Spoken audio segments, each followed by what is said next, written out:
Welcome to the Momnesia Podcast, a podcast for moms where we share the stories we want to remember and the ones we wish we could forget. We're your hosts, Julie Short and Sarah McLaughlin.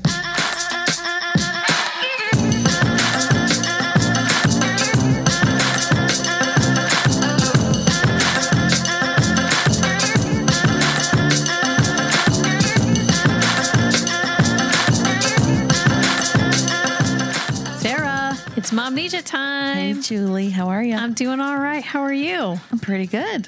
You know, we're heading into December, and I know what that means for you. Busy season. Gigs galore. That's right. So what's happening over in your world? Well, it is. It's busy. Normally my work I can work it around the kids' busy times and school and sports. But the thing about Christmas is it's always when a musician is busiest. It's when people are having events and concerts. It's also when schools are having musicals. Exactly. Volleyball's crossing over with basketball. Like there's all these times where they're doing two sports for like 2 weeks, stuff like that. It's very busy. It is. Is it that way for you? It's also Luca and Amy's birthday. Happy birthday, right. guys. Happy birthday. It and is. Joseph. And Happy Joseph? birthday, Joey. And my mom. Yep. Oh my goodness. We have so many family birthdays in December. And Jesus. And Jesus. Happy birthday. Well, he was actually born probably around August, if we want to really get into it. Okay. But yes, super busy trying to figure out when Matt has some concert coming up soon, but I don't know when it is. Okay. So it's kind of hard to plan when I don't know the date. They didn't give you that? Well, I'm sure that there was a flyer sent home, but I don't know. I didn't see the flyer. And also our music teacher is on maternity leave. Okay. Hi, Miss Crawford. So I don't know if maybe they are, not having one this year because of that but Matt has said, hey, I have a music concert coming up, but he can't remember the date. So now, do you we're trying to figure that actually out. get flyers for things anymore? Yeah. Do you also get apps and dings and all kinds of, okay. Yes. I should probably check my Class Dojo account. Yeah. Okay. Yeah. But yes, lots of stuff going on. Yeah. So this season is kind of, for me, I think I've said this before, like what an accountant feels like in April. Yeah. Or March and April. It's just like every year, I know it's going to be busy. And this year I really sat the kids down and talked it through with them. Like we're going to have more sitters and we're going to have times where mommy and daddy are gone more of the weekend. And that's just the way it's going to be. And we're all going to be on board. So, don't be surprised by it. So get on the train. So get on. And in January, we will do the things that you're hearing about from your friends, eating cookies, watching movies, putting the fire on the fireplace. We'll do all that kind of stuff. It's just going to be a little bit a month behind. We're going to start a month behind. Yep. So I did this really cool event last week that I wanted to tell you about. So my mom, we said her birthday's coming. One of the cool things, doesn't matter that her birthday's coming, but it matters, but it doesn't matter for this story. So my sweet mama, if you heard the moms episode out there, listeners, then you know that she is a musician and has been involved in all kinds of music through the years. This is one of the coolest things I think I've been able to witness that she's been doing. And really? Yeah, it's a choir and she's the accompanist. Okay. It's called the Resonance Initiative. And this particular choir, so it's part of the initiative. And this small group as a part of that is called SongShape.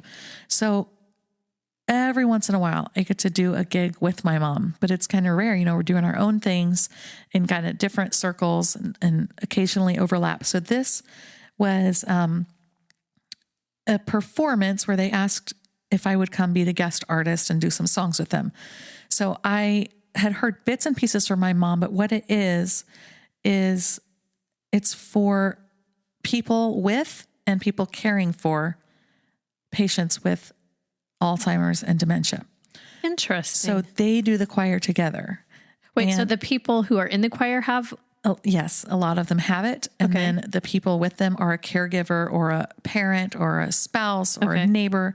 But everyone is kind of paired in the group. And then there are people in the group who are volunteers and they buddy up with someone or they just kind of help this whole thing go. But they do the participants in the group, the singers pick the tunes. So it's tunes that they've loved, tunes through the years that are coming back to them.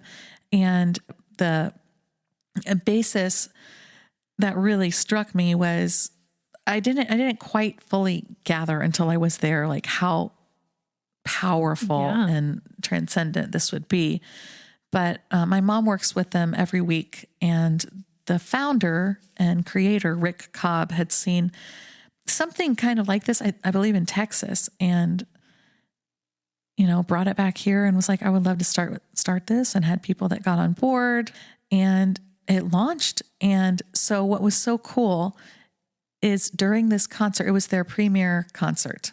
They do 8-week sessions. So at the end of the 8 weeks, they did this concert at Tabernacle Presbyterian down in Indy.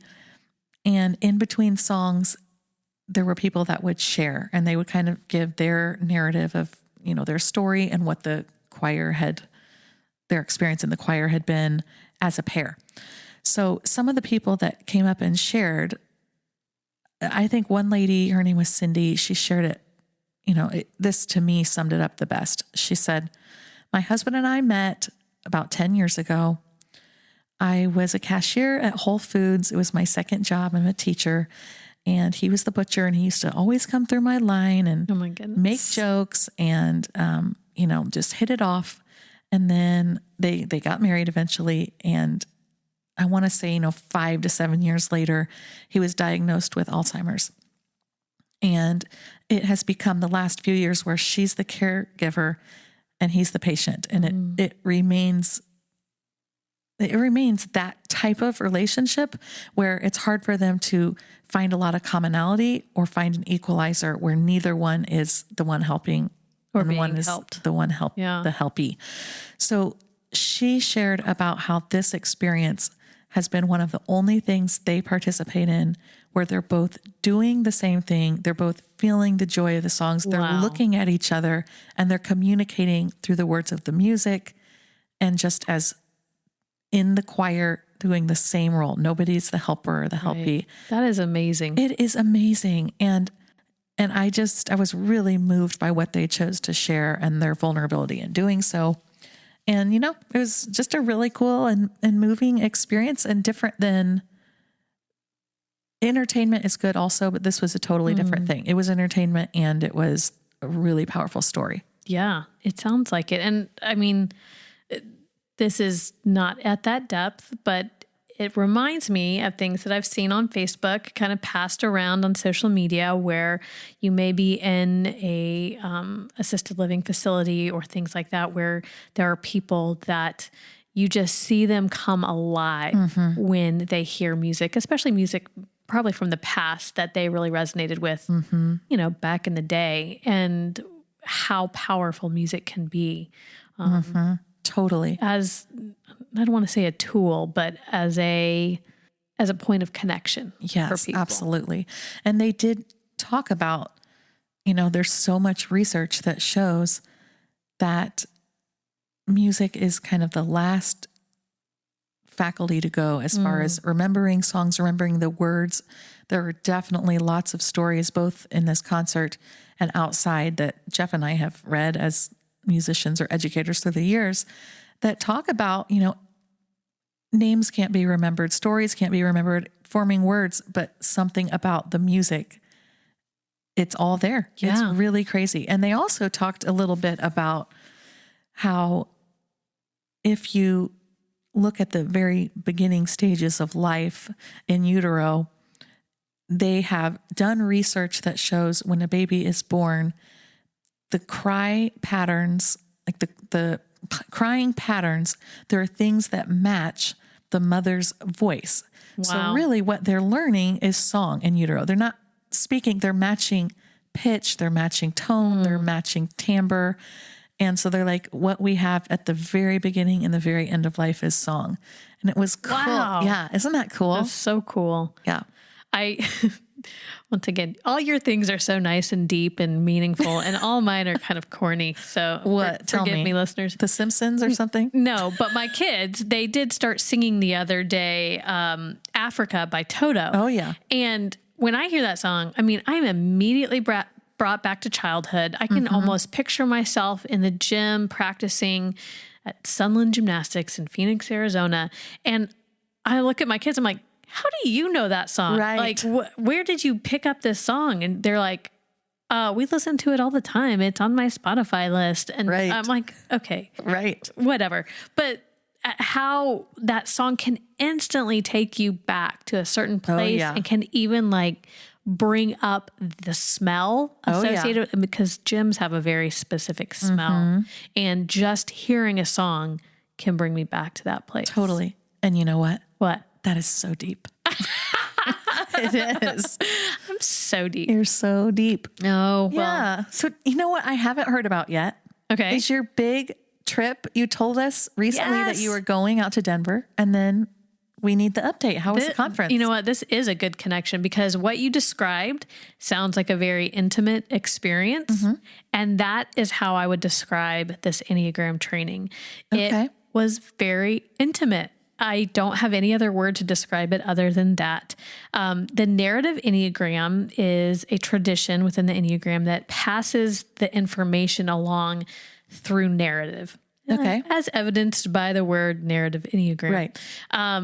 And rather than having someone that is upfront, like imparting knowledge to you, you have a panel of people that are up there. So let's say in a room of 50 people who are there for this training, all of the ones come up to the front. Then all of the twos come up to the front, and they're sitting up front there.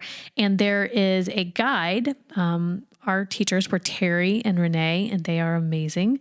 And they have been trained how to guide these panel discussions that bring out the essence of whatever type it is that you are listening to at the time. Okay.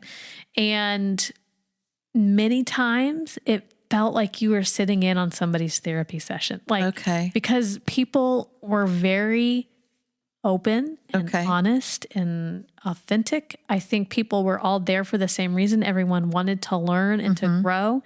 And it was just a really unique setting. I haven't experienced a conference type setting like that.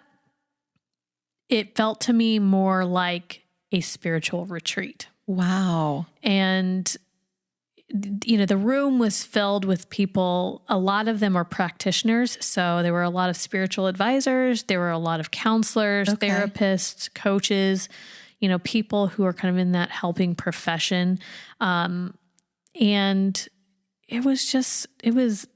I couldn't recommend it more. If you're someone who's wanting to go deeper with the Enneagram and see how it can be used as a tool for personal transformation, I feel like I had a lot of knowledge going in, book knowledge. But I feel like what I gained from this was wisdom. Okay. If that makes any sense. So when you say, if you're someone interested in exploring this more, not necessarily because you're in a field or job to use it, but like just if I wanted to go and learn about it more, just as an individual, I could. Oh, wow. Yeah. So there are people that are like me that are going with a purpose and are wanting to go through their certification process. But there are also people that were there that like didn't know what type they lead with, and they were wanting to learn more. And there were people that knew a little bit about it and wanted to know more just for their own personal growth. And so you kind of encounter a wide range of people that are going there and for different reasons. But it was just a really great experience. And I feel like I continue to process it every day, just what I learned and how I interact with the material that I continue to read about. There's one thing that I walked away with besides that kind of intimate experience that I didn't realize about the Enneagram before. The Enneagram as a tool in general focuses on, psychological, personality types. So there's psychology, and I had heard that there were some spiritual roots to it. Sure. But what I didn't realize, and I'm sure that it is mentioned in the books, but there was such an emphasis on it at this event, was the somatic experience of the Enneagram. And somatic means kind of, how you experience things within your body, the neurological pathways. So if we're talking about the habits that we've had since childhood, these are things that just automatically happen within our body. Okay. And the whole purpose of the Enneagram is to be used as a tool for self-knowledge. And the way that you can begin to recognize those patterns is not only by seeing, the description of the pattern and then seeing yourself doing it, but then also to see that pattern rising up in your body. So there is a strong component of like meditation and developing that inner observer within you so that you can see them happen. You can see them rising up. You can choose to pause and you can choose to respond rather than react. Okay. And that was something that I just hadn't really heard about before. And before each type panel, we would do like a 2 to 3 minute meditation where our teachers would get you into that energy, headspace, physical presence of what it means to be an 8, what it means to be a 5. That's another thing I learned. We don't say I am an 8. You say I lead with 8. Really? Yes. So, because even though I do lead with 8, the Enneagram is a dynamic process, and the arrows, I have access to 2 and 5, and I have access to my wings, my 7 and a 9. Okay. And so if you can become, more conscious of what those things are, you can then purposely lean into them and use your 7, use your 8, use the 2, use the 5. Okay. Those higher functioning levels of those other types. But like, I don't have much access to a 4. Okay. But you, as someone who leads with a 4, you're going to have access to your 5 and your 3, and then also I'm not sure. I can't remember. I think you go to 1 for something. I can't remember. But all those things to say, we have access to more than just the type that we lead with. Very interesting. It was fascinating. Yeah. And I just continue to eat it up as much as I can. Wow. I love that. I want to go. Yeah. Well, there is a second one in Cincinnati in March that I'm going to go to, the part 2. So maybe we could go together. My gosh. Cincinnati or bust. Okay. Yeah. Let's get a bus. Let's get a bus. Let's get a Take bunch a of people group. going. Yeah. So yeah, I'm super excited to continue learning with this group of people. I just really, they're so wise in everything that comes out of their mouth. You just want to soak it up. So how big was the conference? I mean, how many people do you think? Yeah, I don't even know if I would say it's a conference. Would we say more of a workshop? Okay. So there was probably between 50 and 60 people there. Okay. Because I'm thinking there's at least 2, one person, there's only 1 5 there, but there were lots of us 8s. So it was interesting to, there was always somebody up there on the panel. Okay. So I'm thinking if there's 9 Gotcha. and there's at least 4 or 5 people, there's probably about 50. Okay. So yeah. So intimate, both because of the size and the nature of Correct. how it was handled and what was shared. So, okay. Stereotypical question. When the different numbers walked up, was there the 7s skipped or the 5s were very quiet? Really? Oh yeah, totally. Okay. Yeah. I mean, you could tell all the 8s. Yeah. You could tell the 4s. Okay. Well, that's not true. I couldn't tell all the 4s, but you could definitely tell some of the 4s. Okay. You could definitely tell, Yeah. the 5s, just much more reserved. Much more reserved. Yeah. So yeah, that's one of the things I always say is do not stereotype. Right. Do not tell other people their type. Do Right. not use it as an excuse. Oh, yeah. All those things. But there are some, pretty funny stereotypes that we all totally leaned into Yeah, while I'm we were sure. there. Yeah. That's funny. Man, that's cool. I'm glad you had that experience. And I have one more thing that I want to tell you about that I'm totally fascinated by.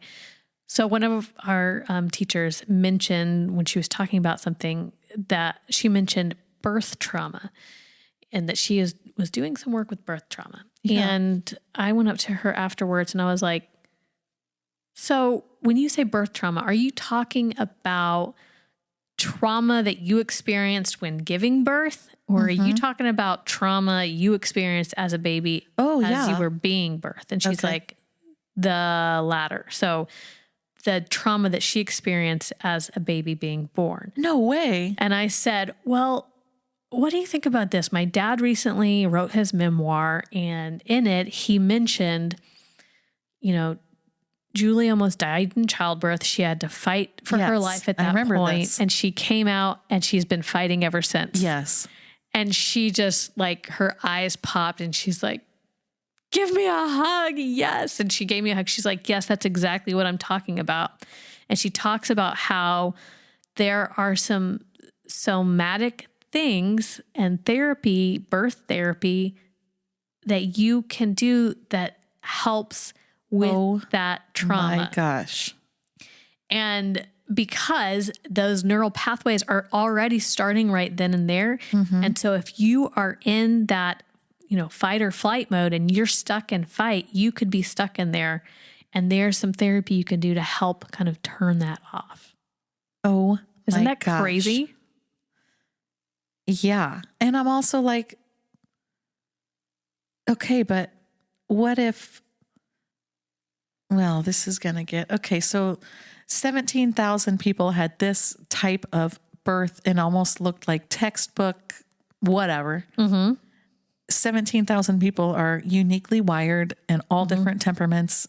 They all lead with a different Enneagram number. Yep. So they just have to figure out how that specific trauma impacted them, or they don't even have to figure out how, just. Right. Because she's not an 8. So it's not like it's tied to one specific thing, but that's also how I'm making my own huge jumps right here. So please take this with a grain of salt. But how generational trauma can be passed down. And because she said, when they talk to you, they're going to want to know not only about your birth experience, they're going to want to know about your mom's pregnancy. They're also going to know about your grandma's pregnancy because I was present in my grandmother's ovaries at that time because you're born with all of, your eggs at this time. But, what? Okay. Yes. And so that is kind of like one of the ways when they talk about this generational trauma or think that how it can be passed down even within our genetics. Oh my gosh. I know. So much to learn. So much to learn. You are adding the piece to it that a lot of people may not get. And that's your dad. He's a truth teller and he was able to call that piece out of your birth because who you've never, been. Right. Until he said that. Right. I would never have thought that. Right. But as soon as he said it, it rang so true to me and instantly brought tears to my eyes. So I feel like it did touch something. Right. So, like I said, I'm still exploring that. Yes. And trying to figure out what that means. Absolutely. Yep. So I'll keep you posted. Hopefully by the next podcast you can. I'll get it all figured out by then and report back to you all. Sounds good. Yeah. Since we've been talking about the Enneagram, this is a good transition because our next guest who is here with us, Suze Fair, she talks a lot about the Enneagram and how her family interacts now that they know which type they lead with. Yeah. So let's go get Suze and we can hear a little bit about her journey with the Enneagram as well.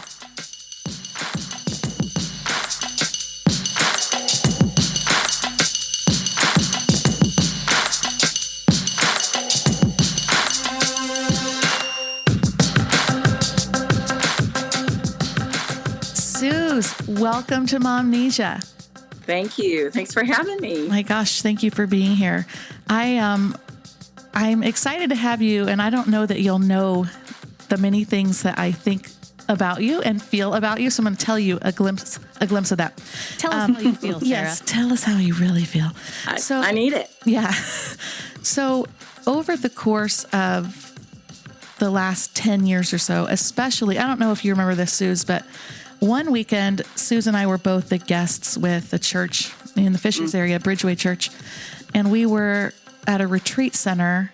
I want to say it was up by DePaul, over by DePaul, down by DePaul. Down by DePaul. Wherever DePaul is. But honestly, the weekend was a bit of a blur. I don't know if it was good or not that I was there, only because I brought Joseph, who was like 4 weeks old. He was born in December. This thing was like the beginning of February. And it was fine, but I do remember my mom came with me. Yeah. I hadn't done a lot of sleeping. I don't know why I thought, well, just kind of bounce back and bring the baby along and everything should be fine. Nonetheless, I had met you at least 2 other times for this same retreat where you'd been the speaker. I'd done the music, and I think it remains especially formative because I was a new mom and I was trying to understand my role as a woman in both my work and in the church world, where I didn't want to be a valuable voice in the kingdom that was being tolerated because of the new changes I'd had in my life. Meaning, you're now going to experience some new things. You're now having these children. And this is all part of your voice. And I found such an honesty and transparency in what you had shared. Your story, your words, your humor. You had shared about your cancer journey.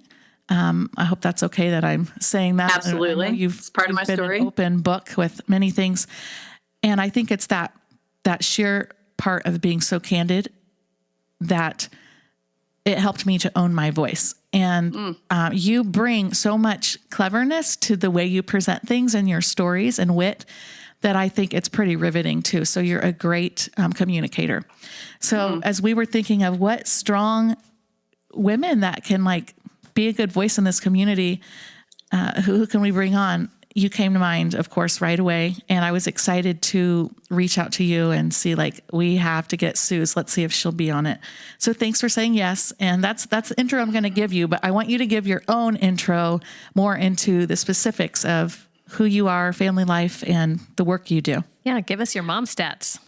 Okay. Well, those words are really powerful, and thank you. They blessed me, and those weekends are a blur to me too. Yeah. But yeah, mostly because I'm old and I can't remember very much anymore. I'm not old. She's the picture of youth for real. Oh, yeah. So I'm in my 50s. I am 54, and I'm married to Kelly. We've been married 33 years. 33 years. And we met at Anderson College back then, and then it became Anderson University.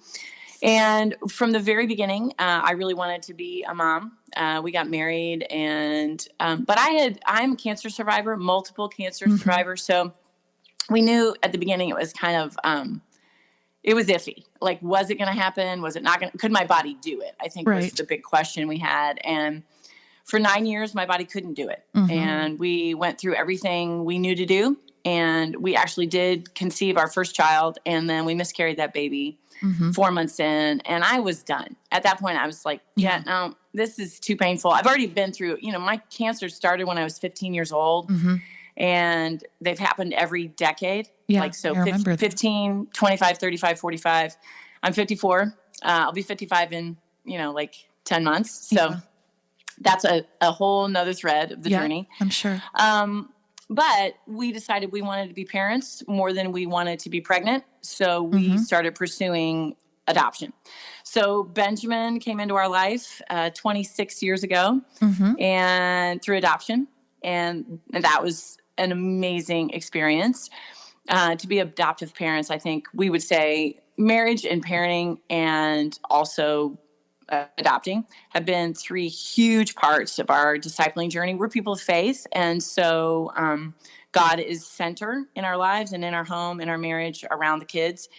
And those 3 things really have been incredibly formative. So Ben is 26. And then when Benjamin was like 7 months old, I said to Kelly, yeah, I'm pregnant. He's like, Oh my no way. Yeah. There is no way you're pregnant. Right. I'm like, no, I already did this one time. So I actually do know how I feel. Right. Like, my boobs hurt and I couldn't sleep and I didn't Right. feel good. And he's like, I will prove to you that you are not pregnant. We can't do that. Remember, the doctor said we can't do that. Mm-hmm. So we put Benjamin down for a nap. He went and got a pregnancy test. I peed on the stick and yeah, pretty much I was pregnant. Yeah. Yep. So those two, that's Katie. She's 24. So they're 17 months apart. And then 4 years after that, I said to him again, hey, I'm pregnant. And he believed me that time. So that, that little miracle. Yeah. Way to go, Kel. He believed me. And, so she's 20. So that's Mackenzie. She's 20. So nobody lives with us anymore, kind of, sort of. We've told the kids they can move home with us twice. And maybe one time if they're married and they have children and they're building a house and they don't have anywhere to go, they can live here for like before, like if you ever. Oh yeah, we told them when they were young. Okay. We told them when they were little, like young, as they're growing up. Like, this is great. You're going to launch, and then you can come back twice. Okay. One of these children is on his second turn. Okay, and he's already negotiating for his sister's turns, and we're like, it's not how it works. So, right. So Benjamin is with us now and on his way out.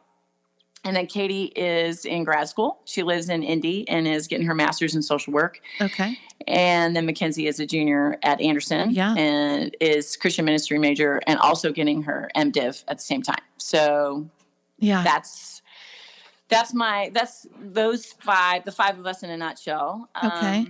I got to interject real quick. Yeah. So Benjamin, 26, that if I did the math, I mean, okay, that makes sense. Although it's hard for me to believe, only because I really took something you told us about that particular weekend that I brought Joseph, who was like a month old, because you had told us about something I'm savoring. Joseph will be 10 this year.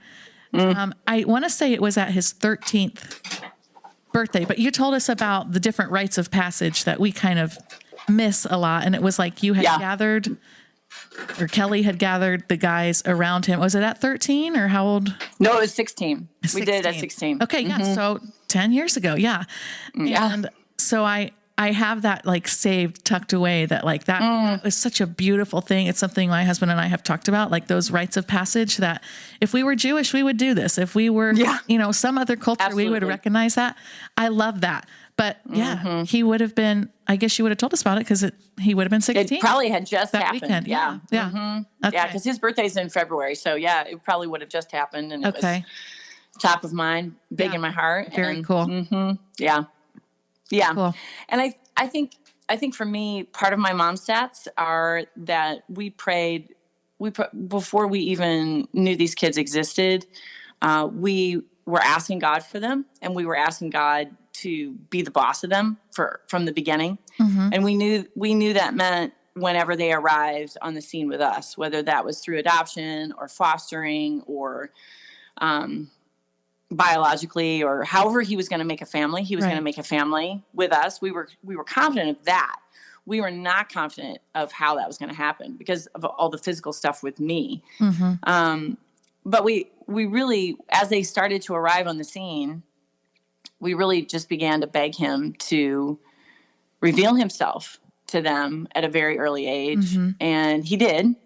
And all three of them walk really closely with him. And so for me as a mom, that's been huge. Yeah. Because I know very little about doing this, even parenting adult children, which that's a whole different,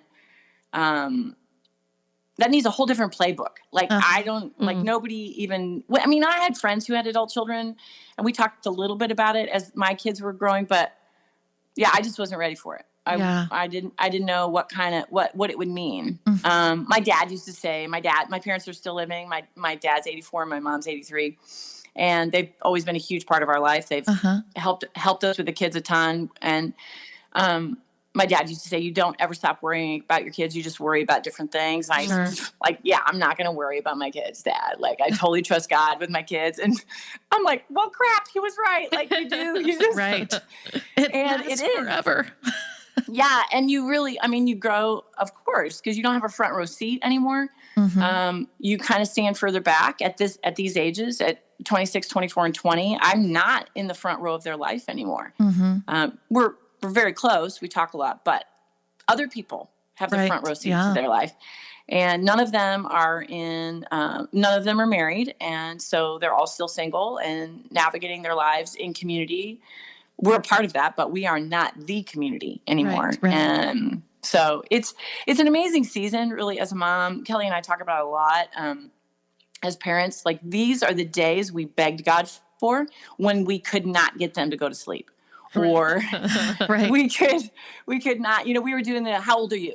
Oh, I'm 4. Take 4 more bites. We're negotiating by age on how much food they eat and, all those things. So these are the days. Yeah, right. It paid off. They all survived. They have nutrition. Yeah, they have nutrition. So I know we're still at that stage where we're negotiating bites, but even to hear you say that, like, I'm not in the front row anymore, my heart got like a little tense. Just picturing that day. And while I love my relationship with my parents now more than I ever did as a kid. But it's just hard to imagine when you're right in the middle of it, of what that's going to look like. So it is. I couldn't have imagined it for sure. Like, I was like, I really tried not. I know you guys are familiar.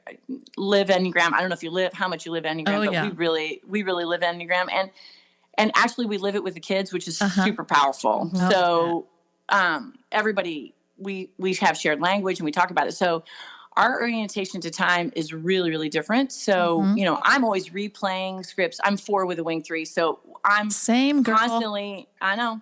Yep. and Mackenzie, our youngest, is a 3 with a wing 4. Okay. And so we were talking the other day about just our orientation to time and how we're constantly replaying the tapes of what it could have been like, what it should have been like. And then we have one who's very future oriented, like doesn't want to. So it's just a really fascinating way to live our life. And we couldn't have done that when the kids were little, because you can't do that to kids. You don't, when we were being trained in Enneagram, it was like, so think about who you were at 20. And Mackenzie always says, that's who I am now. So don't try and, it's being formed in them now. Yeah. But so those kinds of things, that orientation to time and how you think about the past, how you think about the future. I was always replaying moments that I wish would have gone differently rather than trying to wish time away. So yeah, that makes sense. As mom. Yeah, that makes sense. So jump into professional life. Tell us about what you do and what you've done. So I've always been a working mom. I either worked full-time or part-time. When the kids were young, I tried to not work full-time. So I worked maybe 3 or 4 days a week and then was with them the other 3 or 4 days a week. I've worked in publishing. So I worked for Warner Press, which was the publishing house of the denomination that, my husband was a pastor in. And then I had a marketing firm. I had my very good friend of mine, Corinne Gunter, who some of you guys may know from Grace. She and I had an audio magazine for women. This was podcast before podcast. Oh, I didn't remember that. Oh, yeah. What's an audio magazine? I haven't. Well, it was back when the CD-ROM. I don't know if you remember the CD-ROM. Yes. So you could get 74 minutes of content on a CD. So we just thought that would be the coolest thing, because we were moms with young kids and we were in our vans all the time. And you could pop the CD in, and so it was basically like a podcast. Yeah, basically a podcast. And so cool. Yeah, it was really fun. We had music and interviews, and we had scripture memory. We had a kid's story always, and it was just before its time. And mostly, we're lucky our children are going to college, because we invested their college education money in it. So luckily we were young, and we need to get those on the cloud and make them. Oh yeah. I just found some of those original episodes. Yeah. It was pretty fun. Awesome. It was pretty fun. Yeah. Gloria Gaither was our first interview. And so it really was powerful. It was fun. It was, for me, that season was when I understood that I was probably going to go into ministry. So after Inspire, I actually went back and got my graduate degree and started teaching at Taylor University when they had a Fort Wayne campus. So I was college professor for 9 years. Okay. And from that, we were attending a church called Fellowship Missionary Church here in Fort Wayne. And they asked me to come on staff. So I went on staff there, and I was a pastor. I got ordained in the missionary church. Mm-hmm. I did that for 12 years. And then 2.5 years ago, the Lord, I felt him clearly invite me into a season of faith and trusting. So I stepped out of full-time ministry. I did not have another job. I did not know where I was going. Mackenzie was the last one home. She was in high school at the time. It was an incredibly painful journey, really, really hard journey. The invitation out had been so clear that I thought the invitation to next was going to be just as clear, and it really wasn't. So I spent about a year kind of wandering around in the desert professionally. Didn't know what I was going to do. Thought for sure I was going to write the book that I've been talking about for a long time and that people have been talking about. And yeah, you need to write your story. Oh, you're gonna use this time to write your story. And I had so little clarity, and I ended up clinically depressed. I ended up I started really, really sad. And I stayed sad so long that my brain chemistry changed it, and I was depressed. So I've had a really, really good counselor for the last we've been here 23 years, so she's probably been my therapist for 20 on and off. And I went back to her and just said help, and so she helped navigate me out of the desert, and I ended up. And that was that was a beautiful time to walk through that with adult children. That was really powerful, because when your kids are young, I think you kind of protect them from those things that are happening either in your marriage or in you personally. You tell them what you can tell them. Mm-hmm. But when they're adults, you tell them the whole thing, because this is a really important part of their journey. And I needed them. I needed the kids to be in that with me, and walk with me, and came out of that. And just feel like I'm just a radically different person. Just feel like I left a lot of things in the desert that I did not need anymore, and came back to myself. I say I walked up and left myself right when I needed myself the most. And it was super hard. But then I ended up, I worked at a private equity firm which was crazy. I spent the first 6 months, what the heck am I doing in a private equity firm? I was teaching, and they had an MBA that was accredited through Huntington. So I was teaching there with them. And then I ended up working full-time running an internship experience, which makes a ton of sense. I love 20 somethings. I think they're amazing. And, so I did that. And then just, January 1st, I just started at a bank. So I'm a banker now. Okay. And I'm with 16 lives. I know. I told one of the kids I was a serial careerist, and she's like, I don't know. That's not good. You sound like a millennial. That's what you are. I know. Right. I'm like 30 years past that. I told you she was the picture of eternal youth. Yes. I know. So I'm the chief culture officer at a community bank here in town. Well, up northern Indiana. Chief culture officer. So basically I'm HR. I mean, human relations, but totally different way. The president of the bank is a believer, and he wants to use this bank to make a difference in the community. And I'm all about that. Yeah. So very cool. Yeah. I guess the last time I saw you, you had me come out to do the Christmas house concert at Fellowship staff party. Yeah. But that was before the twins. So that would have been while you were still at the church, obviously. Yep. So I didn't know about all these careers you had. All these other lives. I was still pastoring all these other lives. Yeah. It just keeps changing. My parents have finally decided they're not going to probably see me become the thing I'm going to do when I grow up. I think I'm doing it. I just change a lot. Yeah. Very cool. I like that. That gives me hope. Yeah. Oh, good. Well, yeah. For me, I think more and more, one of the things that has changed in me is I really did think that I was searching for the thing I was going to do, the place where I was going to make my mark in the world. And that really shifted for me probably when the kids were like 12, 11, and like around 6. I realized they were going to be the place where I was going to make my mark in the world. And the things that I was going to do outside of that were just gifts, like that the Lord, that I was going to, they were going to be acts of obedience. So I was going to listen to him and do what he said. And then I trust him for the results. So yeah, I always thought I was going to make this big, it was going to be something. And I realized the thing I can do that mostly honors him is just be obedient in the small. Yeah. And yeah, totally. Yeah. Mm-hmm. Yeah. Yeah. Well, let's go ahead and jump right into some storytelling here. I'm excited to hear from you. We usually go with a story we want to remember and a story we want to forget. Where would you like to take us first, Suze?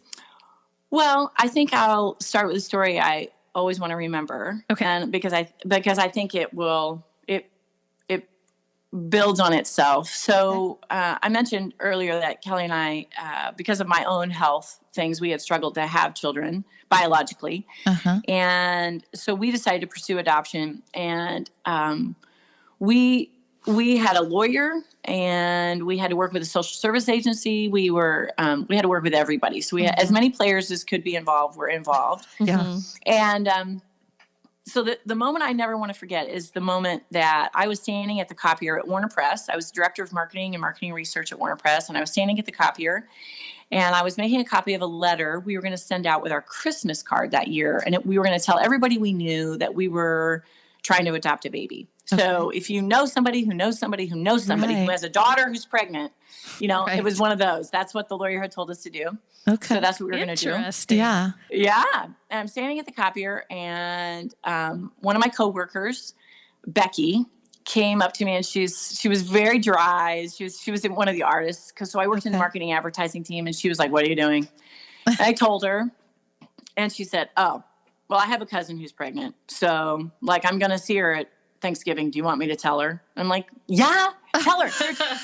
Here, take one of these letters. Take one of these letters. And that moment at the copier literally changed our lives, because Becky went to her family Thanksgiving, and she told her cousin, she handed her cousin that letter.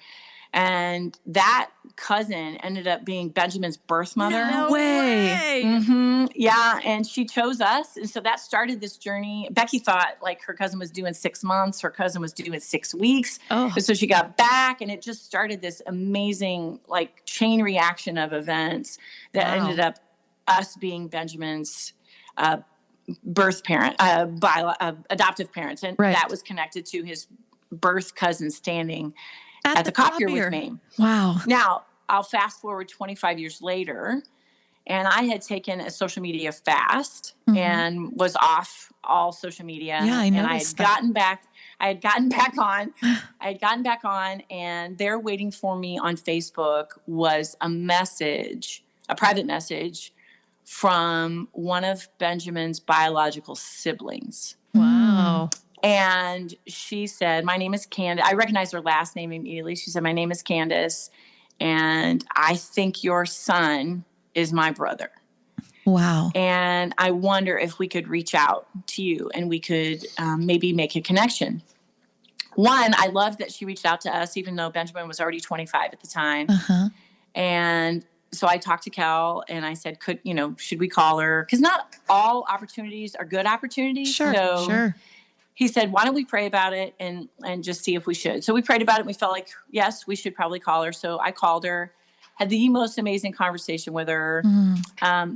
Actually, their mom, Sharon, who was also Benjamin's mother, birth mother, had died. Okay. And she had died the day after Christmas. And I didn't get this message till July, because I had been off social media. But in April of that year, so she died December of 17. We got in contact July of 18. And she said, "We were at my mom's. We've been looking for Benjamin for over 20 years. I said, "Okay." And she said, "We were at my mom's memorial, and there was the tall, slender, redheaded lady there that we had never met, because they had been separated. Very, very hard story. Benjamin's birth mother ended up, she had multiple strokes. She was in a nursing home. These kids took care of her. Okay. And she said, we never knew my mom's family because they basically disowned her. And there was this tall, slender, redheaded lady at my mom's memorial. And we went up to her and said, thank you for coming. Like, could we ask why you're here? Who the hell are you? And she said, I'm your mom's cousin, Becky. And oh, wow. They said, they got to know her a little bit, and they found out she was from Indiana. And they said, would you happen to know who adopted the baby our mom gave birth to 25 years ago? And she said, do I know him? Yeah, I know him. Like, I worked with him. And they said, would you help us find them? And she said, they're on Facebook. We could go find them right now. So they literally sat down at Sharon's memorial. Wow. And they messaged us in April. Now here's the beauty of God, and this is how God works, I think. I was deep in my depression, and I could not have answered that. I couldn't have received that message at that point in my life. I couldn't have handled that.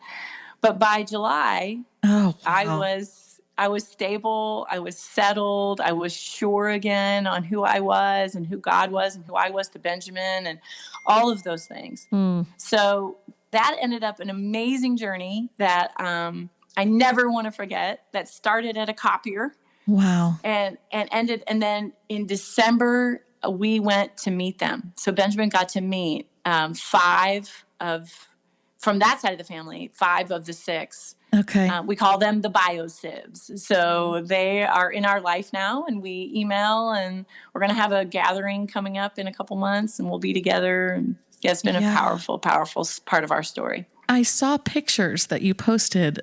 Would that have been, were you back on Facebook, or would that have been I was back on Facebook by then. Okay. Yeah. So that would have been, seen that. We actually, I may have gotten a year off. We actually met them December of 17. So yeah. Okay. Yep. So she died December of 16, and then we met them in December of 17. So it's been a year that we've known them. Wow. Yeah. That gives a whole new meaning to like those conversations at the water cooler. I was thinking everything really happens at the water cooler. What could happen when you were at work? Wow. I know. Well, and you just never know. Like, we were handing that letter to everybody, but it's just so great. Like, really, I only needed to hand it to one person. Yeah. And it's that power of one person, right? You just don't know. Good old Becky. Oh, Becky. I know it. I know. I mean, that is, I take pride in the fact that I connected one of my friends with her future husband. I'm like, I made that connection. About Becky and how Becky must feel that she got to make 2 of those connections, not only from the birth family to you guys, but then also the birth family back to you guys 25 years later. I mean, that's cool. I know. Go Becky. I know it. And and what did it require of her to go to that memorial? She hadn't seen Sharon in like 26 years. Right. I mean, she hadn't seen her because they had just been removed because of dumb family stuff, which every family has dumb family stuff. Yep, so just what did it require for her to go to there? And then she needed to be there so those kids could meet her. And they're not kids anymore. They're like 42, 40, 38. I mean, they're adults, and that they would be pursuing Ben even after their mom had died. And so it's really, really powerful. I'm curious, and if this isn't fair game, we can take this part out I can edit it out, but because I know it's Ben's story to tell. But as far as after you got that contact and then you prayed about it and you brought it to Ben, do you feel comfortable saying was his first reaction like absolutely, or did it take him time to get there? Oh, no, I feel totally comfortable, and he would be fine. Okay. This is such a Ben thing. So Ben is a Eeyore in a family of Tiggers. So one of those too. Yeah. So Benjamin, we talked to him, and we were at our family kind of lake place. We were sitting on the end of the pier, and we just said, hey, Dad and I want to talk to you about something. And we told him the whole story, and I'm weeping, of course, because I'm a crier. Right. I'm just like, wow, it's woman. Your 4. Yeah. Right. And, is Ben 6? Oh, Ben's a 7. 7. So, okay. But he's an introverted 7, Okay. and he's So he's like, yeah, okay, that's fine. I'll meet him. And we're like, I'm like, oh my gosh, like, how are you feeling? And are you sad? And he's like, Mom, I knew if I was ever going to meet them, it would be because they found me, because I have a family, and I didn't need to go find another family. Yeah. Wow. And of course, then I'm sobbing even harder, right? Oh, yeah. What you always wanted to hear at some level. Yeah, right. It's that. And really, and because he's a 7, he does kind of ping off hard emotions. So Benjamin's whole really adult life has been kind of a negotiation between the two of us. My deep, deep feeling, my emoting at every level, and the drama. And Benjamin, like, yeah, you are worried about it more than I am. Right. You're sad about it more than I am. Like, all those, that's been a negotiation between he and I really since he was about 17. So even in this, I'm weeping over his biological mother that we're never going to meet now. Right. And he's like, yeah, I never think about her. Right. So, yeah. And I think about her a lot. I mean, I have thought about her a lot. I don't now. And that's really interesting because I know she was a believer, which that was a whole nother amazing gift. Like, she prayed for that boy every day of his life for 25 years. And it wasn't that she would just get to meet him, but she prayed that he would be blessed and that he would know the Lord and that he would, I mean, it was just, I could get undone just talking about it. But he, and then we asked him to tell the girls because, again, they're adults and this is their story to navigate and share. And he did. And, they responded like we thought they would respond. And, because one's a 2 and one's a 3, and they responded exactly like 2s and 3s respond. Okay. And, he was the one to comfort. That was not our comfort to give. He was the one to say, look, I have sisters. I don't need these women, because there's 5 girls and 1 boy in this family, 5 women and 1 man. And he's like, I don't need these women to be my sisters. I have sisters. So, and when we walked in, they just absorbed him, and our girls were there. We all went, and it was powerful. They're all artists, which Benjamin is an artist, and they're all entrepreneurs, and Benjamin is also an entrepreneur. So interesting. It was a little unsettling for me, just in that, again, I watched him connect with them in a way that he's probably never been able to connect with us, because they got his artistry and they got his entrepreneurship. Yeah. Like we live on Main Street, man. Like you go to high school, you go to 4 years of undergrad, you might go to grad school, you find somebody to love, you fall in love, you get married, you have children, you find a church, you dig in. I mean, like Main Street. Benjamin has never lived on Main Street. Benjamin has lived on every side street he could find. Yeah. And these people do too. Yeah. And yet what a gift. What a gift. Yeah. Yeah. Yeah. And so you didn't mention this, but even skin color. Like oh yeah. Well, they're white. Oh, the siblings are white? This is not his African American part of his family. So thinking, when you say Main Street, it's immediately obvious that he doesn't look just like the rest of your family. So I was thinking that's a challenge in and of itself, I'm sure. Yeah. Well, and I had to process even that. I had a little sorrow over that. Yeah. That this would be the side of his family that would find him. Yeah. Because I've always wanted him to connect. I always felt that was the bigger part. It wasn't. The bigger part of our disconnect has always been just more personality stuff, which you find that with your biological children. That's just been true. That's just true. Whether it's a ethnic difference, a racial difference, a status difference, whatever that is, I'm finding in my old age, it's mostly personality stuff. Yeah. So, yeah. Gotcha. Yeah. And that's an amazing ongoing story. It is. Yeah. And it's changing all of us, which is really, really, really good. Yeah. Really good. Yep. That's awesome. So what about a story you wish you could forget? And maybe it's not that you want to forget the entire story itself. Maybe not erase it, but something that maybe you could go back and do differently, or something that was hard to process. Well, I've thought about this a lot, and I think I have all those same regrets that lots of moms have. I've screamed at my children in public. I have acted like a ridiculous person because children had the audacity to act their age. I acted like a fool. We live in an old neighborhood in our town, and the houses are pretty close. And so the windows are always open in the spring, and then early summer, the windows are open. And we're very close with neighbors on the one side. We've laughed a lot over the years about how, we wanted to come over and help. We've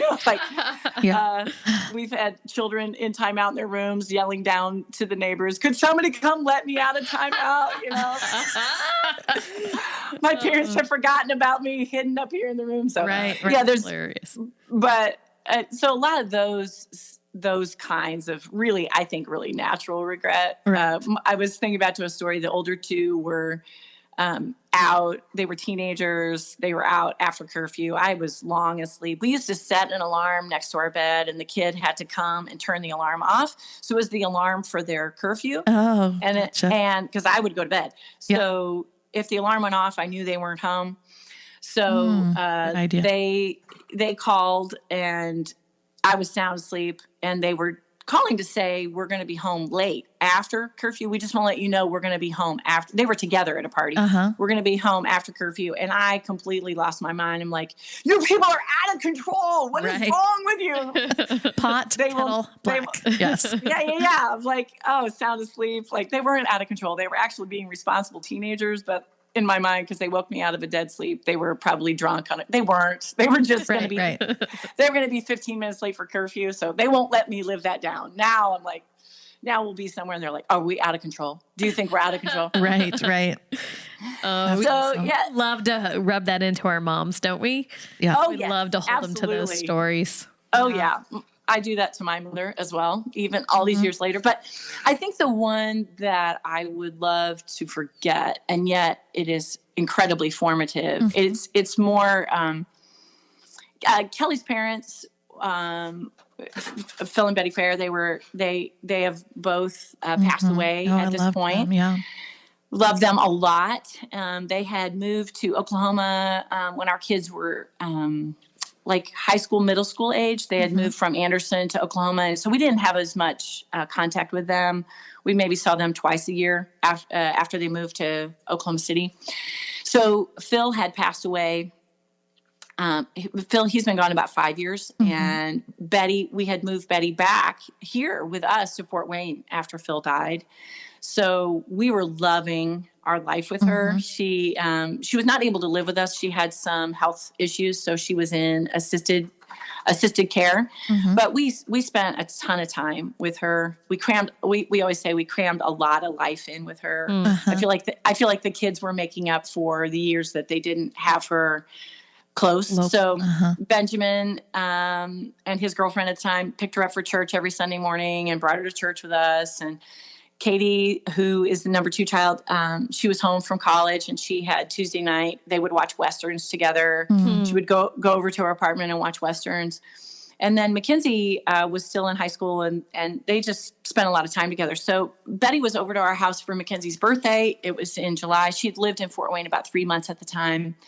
And Betty was here. We had a big birthday party for Mackenzie. We had just moved all of Betty's things here from Oklahoma City. So my dining room was full of boxes. So we were actually sitting at a fold-up table in our family room having birthday cake. And we had just sung happy birthday to Mackenzie. And Betty was from Armenia. So she had written a card to Mackenzie in Armenian. And I said to Betty, will you read it to her in Armenian? And I had the wherewithal to pull my phone out and record it. And so it was hilarious. And Mackenzie's word that year, we always pick a word for our kids for their birthdays. And then everybody speaks around that word, like, how has this person brought? And Mackenzie's word that year was joy.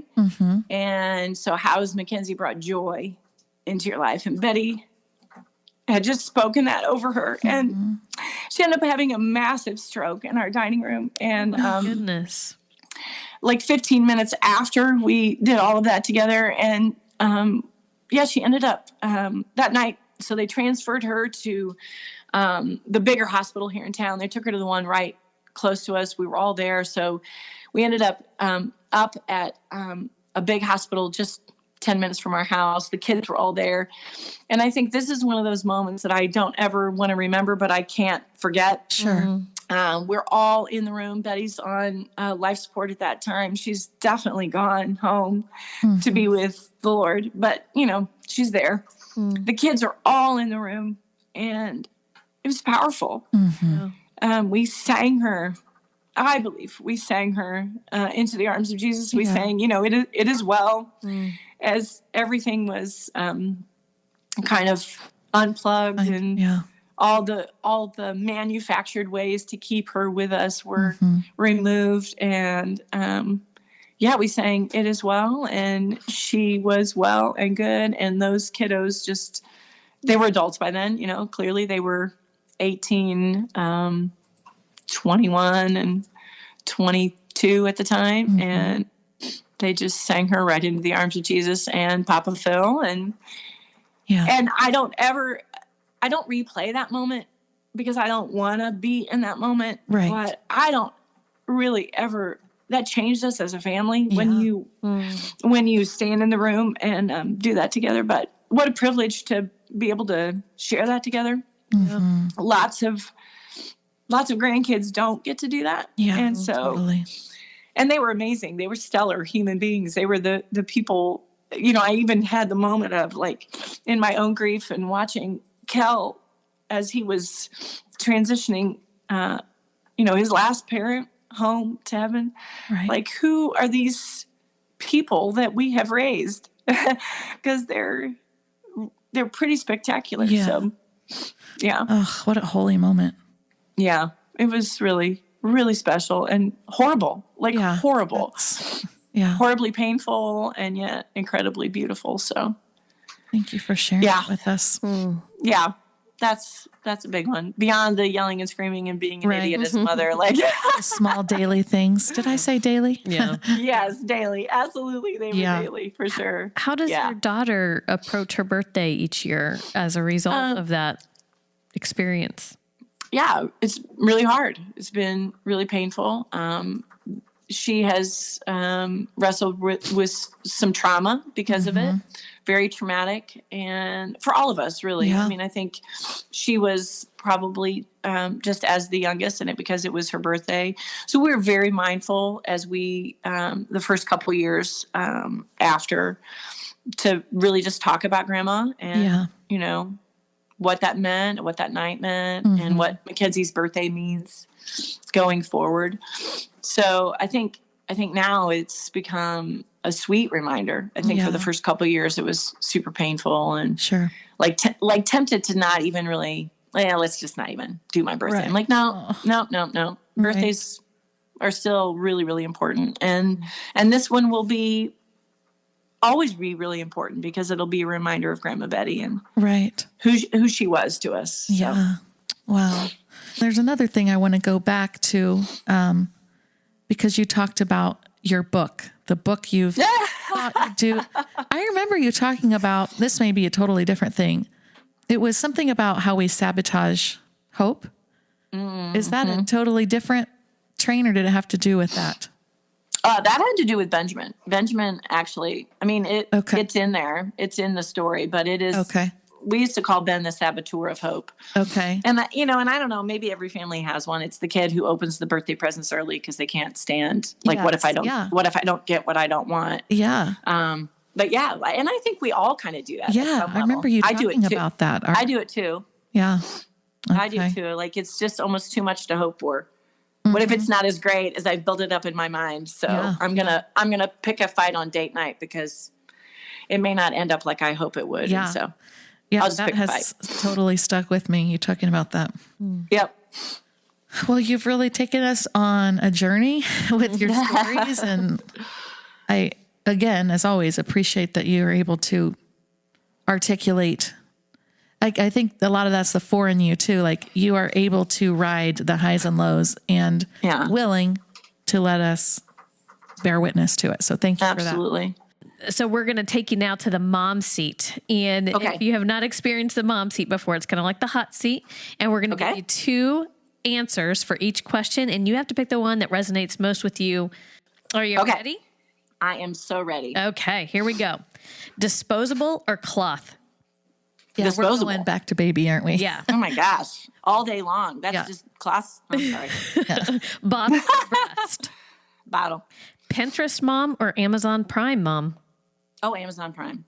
Jeans or yoga pants? Sorry, jeans. Yoga pants are not pants. They're not pants. Top knot? Legging. Top knot or ponytail? Oh, well. Look at her cute I have pixie super short hair. But my girls have really long, top knot. Okay. Home birth or hospital? Does it say the first one? Home birth or hospital? Oh, gosh, hospital. Yeah. Chore chart or managing chaos? Managing chaos.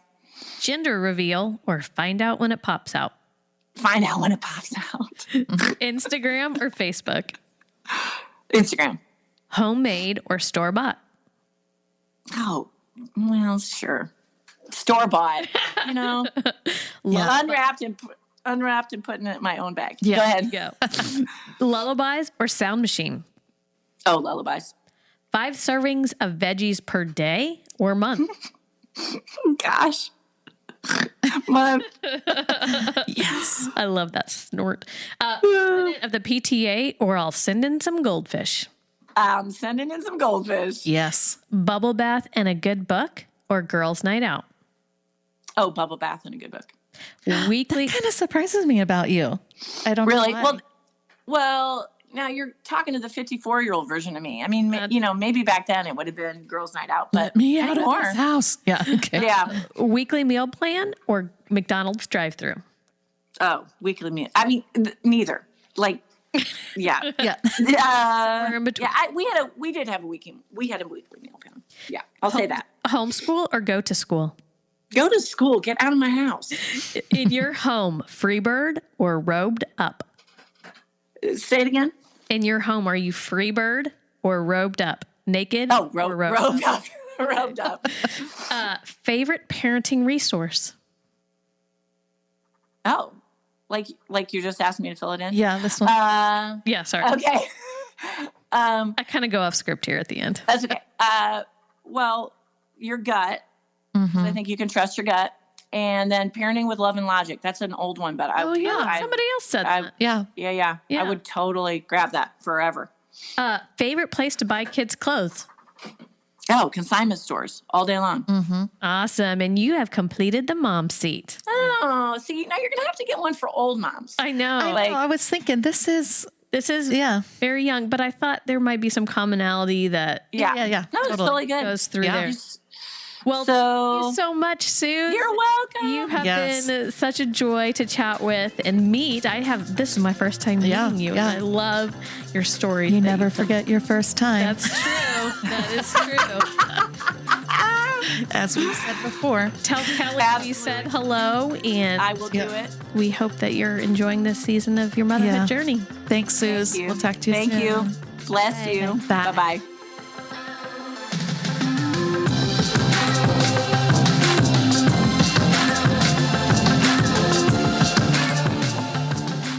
Well, we hope you will come back next week on the Momnesia podcast, where we're going to share more stories before Momnesia sets in and we forget it all. Have a great week. Bye-bye. Today's episode of Momnesia was recorded at Grace Church in Noblesville, Indiana, with original music by Phil Larson. Make sure to check out Grace's podcast Between Sundays and Phil's music on Spotify.